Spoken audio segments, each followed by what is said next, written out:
ತಿಂಗಳಲ್ಲಿ ಇದು ಡ್ಯಾಮ್ ತುಂಬಿದೆ. ಆದರೆ ಕರ್ನಾಟಕಕ್ಕೆ ಕೊಟ್ಟಿರೋ 284 TMCನ ಕರ್ನಾಟಕ ಫುಲ್ ಯುಟಿಲೈಸ್ ಮಾಡ್ತಾ ಇದೆಯಾ ಸರ್ ವಾಟರ್ ಒಂದು. ತಮಿಳುನಾಡಲ್ಲಿ ಸರ್ವೆ ಪ್ರಕಾರ 14% ಜಾಸ್ತಿ ಮಾಡ್ಕೊಂಡಿದ್ದಾರೆ ಅವರು ಇರಿಗೇಷನ್ ಏರಿಯಾ. ಕರ್ನಾಟಕದಲ್ಲಿ ಎಷ್ಟಾಗಿದೆ ಅಂತ ಈಗ ಇದರ ಪ್ರಕಾರ 2018ರಲ್ಲಿ ಟ್ರಿಬ್ಯುನಲ್ಲು ಆರ್ಡರ್ ಮಾಡಿರೋ ಪ್ರಕಾರ 177.25 TMC ನೀರು ಇಡೀ ವರ್ಷದಲ್ಲಿ 177.25 TMC. ಇದು ಸುಪ್ರೀಂ ಕೋರ್ಟ್ನವ್ರು ಹೇಳಿರೋದು, ಟ್ರಿಬ್ಯುನಲ್ನವರು ಹೇಳಿರೋದು. ನಾವು ಈ ಸಾರಿ ಒಂದು ವರ್ಷ ಬಿಟ್ಟರೆ 23-24 ಬಿಟ್ಟರೆ ಕಳೆದ ವರ್ಷವೂ ಜಾಸ್ತಿ ಕೊಟ್ಟಿದ್ದೀವಿ, 305 TMC. ಈ ವರ್ಷವೂ ಕೂಡ ಜಾಸ್ತಿ.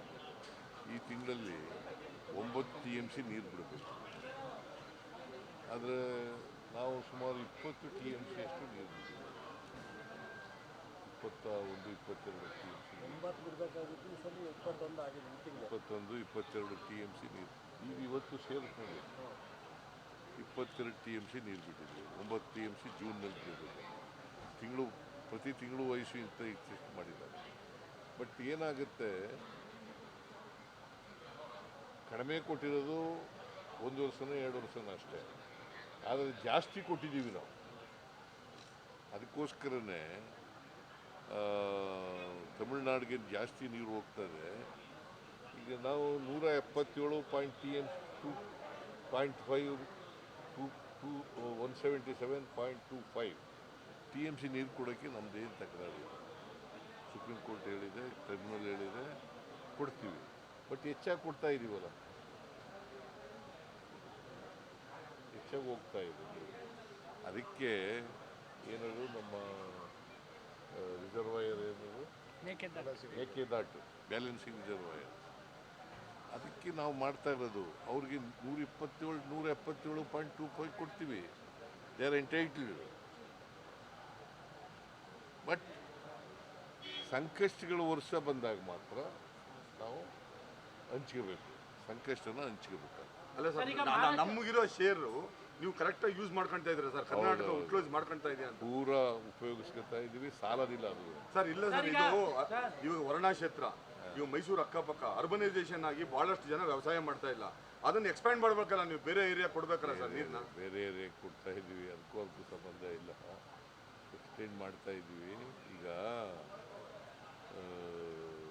170 ನಮಗೆ ಎಷ್ಟು ನೀರು ಕೊಟ್ಟಿದ್ದಾರೆ ಅಷ್ಟು ನೀರನ್ನು ನಾವು ಬಳಸ್ಕೊತಾ ಇದ್ದೀವಿ. ಮೇಕೆದಾಟು ಸ್ಟೇಟಸ್ ಏನು ಸರ್? ಮೇಕೆದಾಟು ಕೇಂದ್ರ ಸರ್ಕಾರದವರು ಅದನ್ನು ಅನುಮತಿ ಕೊಡಬೇಕು. ಇಲ್ಲಿ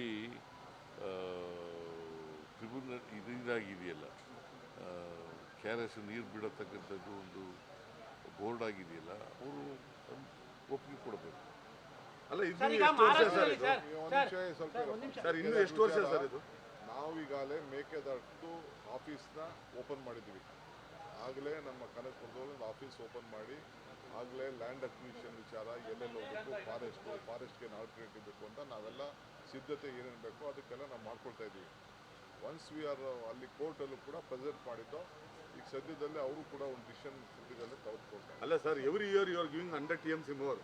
how long you should wait? ಯಾಕಂತಂದ್ರೆ ಇದು ಅನ್ನೆಸೆಸರಿ ವೇಸ್ಟು. 14% ತಮಿಳ್ನಾಡು ಜಾಸ್ತಿ ಮಾಡ್ಕೊಂಡಿದೆ ಇರಿಗೇಷನ್ ಏರಿಯಾ, ಬಟ್ ಕರ್ನಾಟಕದಲ್ಲಿ ಆಗಿಲ್ಲ. ಅದು ನಾವು ಮಾಡಿದ್ವಿ 6% ನಾವು ಮಾಡಿದ್ವಿ. ಈಗ ಸಪೋಸ್ ಮಂಡ್ಯದಲ್ಲಿ ಈಗ ಹೆಚ್ಚು ಕಮ್ಮಿ 1,000 ಕೋಟಿ ರೂಪಾಯಿ ಬರೀ ಮಂಡ್ಯಕ್ಕೇನೆ ಈ ವರ್ಷ ಇನ್ವೆಸ್ಟ್ಮೆಂಟ್ ಮಾಡಿದ್ವಿ. ಎನ್ಹಾನ್ಸ್ಮೆಂಟು, ನೀರು ವೇಸ್ಟ್ ಆಗೋದನ್ನ, ಲಾಸ್ಟ್ ಮೈಲ್ ಕನೆಕ್ಟಿವಿಟಿ, ಇಂಥವೆಲ್ಲ ಕೂಡ ಬರೀ ಮಂಡ್ಯಕ್ಕೇನೆ. ಬಟ್ ಇದು ಕಬಿನಿ ಏರಿಯಾಲ್ ಆಗಿಲ್ಲ ಸರ್. ಕಬಿನಿ ಏರಿಯಾನು 400 ಕೋಟಿ ರೂಪಾಯಿ ಈ ವರ್ಷ ನಾವು ಕೊಟ್ಟಿದ್ದೀವಿ ಕಬಿನಿ ಏರಿಯಾ. ಮಹಾರಾಷ್ಟ್ರದಲ್ಲಿ ದ್ವಿಭಾಷಾ ಸೂತ್ರನ ಒಪ್ಪಿಗೆ ಕೊಟ್ಟಿದ್ದಾರೆ. ಕರ್ನಾಟಕದಲ್ಲೂ ಕೂಡ ಆತದೊಂದು ಚರ್ಚೆ ಶುರುವಾಗಿದೆ. ನಾವು ಒಪ್ಪಿಗೆ ಕೊಡ್ತೀರಾ? ಯಾವುದು ದ್ವಿಭಾಷಾ ಸೂತ್ರ? ಕರ್ನಾಟಕದಲ್ಲಿ ತ್ರಿಭಾಷಾ ಇದೆ. ನಾವು ವಿ ಆರ್ ಫಾರ್ ದ್ವಿಭಾಷಾ ಸೂತ್ರ, ಗೊತ್ತಾಯ್ತಾ? ನಮ್ಮ ಸರ್ಕಾರ ದ್ವಿಭಾಷಾ ಸೂತ್ರಕ್ಕೆ ಬದ್ಧ. ಅಲ್ಲ, ಅದನ್ನ ಅಧಿಕೃತ ಮಾಡ್ತೀರಾ ಸರ್? ಅದನ್ನ ಅಧಿಕೃತ ಮಾಡ್ತೀರಾ ಅಂತ? ಸರ್, ಅದನ್ನ ಅಧಿಕೃತ ಮಾಡ್ತೀರಾ ಅಂತ? ಒಬ್ಬ ಸರ್, ಅದನ್ನ ಅಧಿಕೃತ ಮಾಡ್ತೀರಾ ಅಂತ? ರಾಜ್ಯದಲ್ಲಿ ಸಾವನ್ನಪ್ತಾ ಇರುವಂತ ಸಂಖ್ಯೆ ಜಾಸ್ತಿ ಆಗ್ತಾ ಇದೆ. ಸರ್ ಈಗ ಸರ್ಕಾರ ಗಮನ ಇಲ್ಲ ಸರ್, ಈಗ ಹಾಸನಲ್ಲಿ ಬಹಳ ಜನ ಸಾಯ್ತಾ ಇದ್ದಾರೆ. 30 ವರ್ಷ 25 ವರ್ಷ ಬಹಳ ಜನ ಸಾಯ್ತಾ ಇದ್ದಾರೆ. ಏನಾದ್ರೂ ಹಾಸನದಲ್ಲಿ ಸರ್ ಆಗ್ತಾ ಇರೋದು, ಬಟ್ ಹಾಸನಲ್ಲಿ ಏನಾದ್ರೂ ಒಂದು ಇದಕ್ಕೊಂದು ರೆಮಿಡಿ ಕಂಡುಹಿಡಿಬೇಕು ಸರ್, ಯಾಕಂದ್ರೆ ಬಹಳ ಜನ ಸಾಯ್ತಾ ಇದ್ದಾರೆ ಇಡೀ ಸರ್. ರಾಜ್ಯದಲ್ಲಿ ಆ ರೀತಿಯ ಪರಿಸ್ಥಿತಿ ನಿರ್ಮಾಣ ಆಗಿದೆ ಸರ್. ಯುವ ಸಮುದಾಯದವರು ಎಸ್ಪೆಷಲಿ 20 ರಿಂದ 30 ವರ್ಷದ ಒಳಗಡೆ ಅಟ್ಲೀಸ್ಟ್ ಎಲ್ಲರಿಗೂ ಕಾರಣ ಚೆಕಪ್ ಏನಾದ್ರು ಏನು ಮಾಡಿಸ್ಬೇಕು ಸರ್. ಅಂತಕ್ಕಂಥದ್ದನ್ನ ಪತ್ತೆ ಹಚ್ಚಬೇಕು. ಆ ಕಾರಣಕ್ಕೆ ಪರಿಹಾರ ಕಂಡುಹಿಡಿದಿರ್ತಕ್ಕಂಥದ್ದನ್ನ ಮಾಡಬೇಕಾಗ್ತದೆ. ನಾವು ಅದಕ್ಕೆ ಕಾರಣ ಏನು ಅಂತಕ್ಕಂಥದ್ದನ್ನು ಪತ್ತೆ ಹಚ್ಚಿ ಅದಕ್ಕೆ ಪರಿಹಾರ ಮಾಡ್ತಕ್ಕಂಥ ಕೆಲಸ ಮಾಡ್ತೀವಿ. ಸರ್ ಅದಲ್ಲ ಸರ್, ಹಾಸನದಲ್ಲಿ ಒಂದೇ ತಿಂಗಳಲ್ಲಿ 21 ಜನ ಆಗಿದ್ದಾರೆ ಈ ತರ ಹಾರ್ಟ್ ಅಟ್ಯಾಕ್ ಆಗಿರೋರು. ಅಲ್ಲೇನಾದ್ರು ಸ್ಪೆಷಲ್ ಆಗಿ ಏನಾದ್ರು ಆರೋಗ್ಯ ಇಲಾಖೆಯಿಂದ ಏನಾದ್ರು ಕಲ್ಸಿ ಎನ್ಕ್ವೈರಿ ಮಾಡ್ತೀರಾ ಅಂತ ಸರ್? ಹಾಸನಕ್ಕೆ ಎಂಕ್ವೈರಿ ಮಾಡಿಸೋದು ಸತ್ತವ್ರಿಗೆಲ್ಲ ಯಾತಕ್ಕೋಸ್ಕರ ಸಾಯ್ತಾ ಇದ್ದಾರೆ, ಹಾರ್ಟ್ ಅಟ್ಯಾಕ್ ಯಾಕೆ ಬರ್ತಾ ಇದೆ, ಅದಕ್ಕೆ ಪರಿಹಾರ ಏನು ಅನ್ನೋದು ಪತ್ತೆ ಹಚ್ಚಬೇಕು ಹೊರತು ಎಂಕ್ವೈರಿ ಮಾಡಿ ಸರ್, ಇವತ್ತು ಸುರ್ಜೇವಾಲಾ ಬರ್ತಾ ಇದ್ದಾರೆ. ಸರ್, ಸುರ್ಜೇವಾಲಾ ಬರ್ತಾ ಇದ್ದಾರೆ.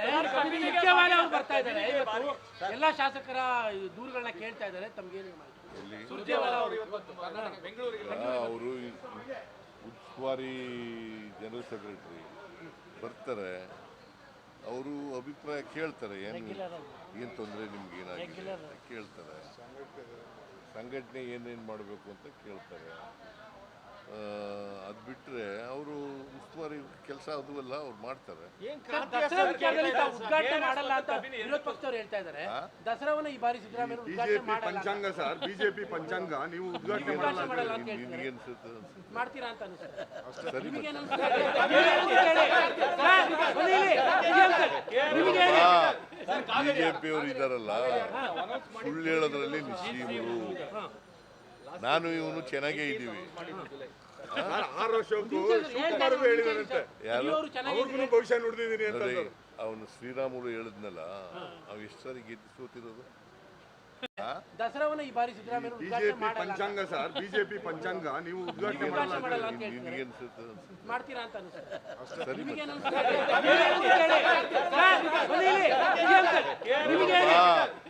ಬಿಜೆಪಿಯವರು ಇದ್ದಾರಲ್ಲ, ಸುಳ್ಳು ಹೇಳೋದ್ರಲ್ಲಿ ನಿಶ್ಚೀಮರು. ನಾನು ಇವನು ಚೆನ್ನಾಗೇ ಇದ್ದೀವಿ.